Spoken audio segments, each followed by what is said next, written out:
详细嵌出相片底部根本的线条，用简单的粗笔画出规状化的主体结构，然后再一笔一笔填上美丽的色彩。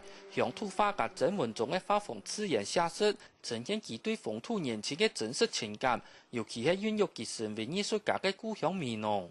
我就想头摆50-60年前的那个情景、童年的生活嗰度，我全部画出来。所以我今画的客家东西，几乎是那个头摆的事情。美的事情，按个还能不出客家的文化的精髓在嗰啲啊。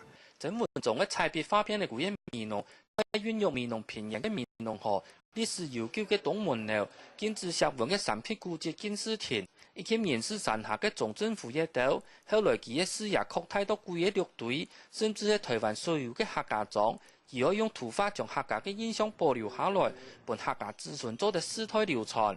我畫特別嘅客家嘅服裝啦，嗬。啊，把種結婚嗰度，特別嘅婚禮嗰度嘅那個信仰上嘅網度，所以我全部給畫起來。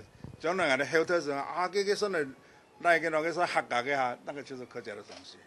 熱愛鄉土嘅性格，曾文忠在台南師範讀書嘅時節都已經表現出來。當時有一隻可愛法國花嘅山水，結果佢竟然就故意設計嘅故鄉去畫美濃嘅山色，竟因為唔熟悉嘅山水根本都畫唔出感情。那個想法，佢日後出國考察嘅時節得到嘅驗證。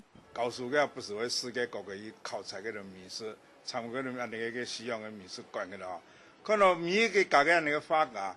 對人家家嘅那東西畫過多咩？我咪話，我客家人覺得我應該畫個客家東西出來。曾文忠最拿手嘅都係大幅嘅創作，尤其係雄偉嘅山川建築。故所佢不是受到學校嘅邀請，去教人地筆畫壁畫，畫係以後佢完全都唔輸錢，目的係為了愛本美嘅教育融入生活地筆，培養更多嘅藝術幼苗。對教人可能是教人畫圖上課嗰度，按個嘅有乜個太壁嘅人畫壁畫本嚟。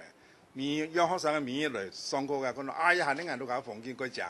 曾文忠一生人做教員，對於學生嘅教育相當嘅重視，故所佢決定將一筆客家貢獻獎嘅獎金全部捐出來，作為美濃地區文藝推廣嘅經費，顯示出佢對家鄉嘅回饋唔單止係法治上嘅關懷，還發揮到人才培育嘅實質幫助項。客家新聞陳文年高雄報道。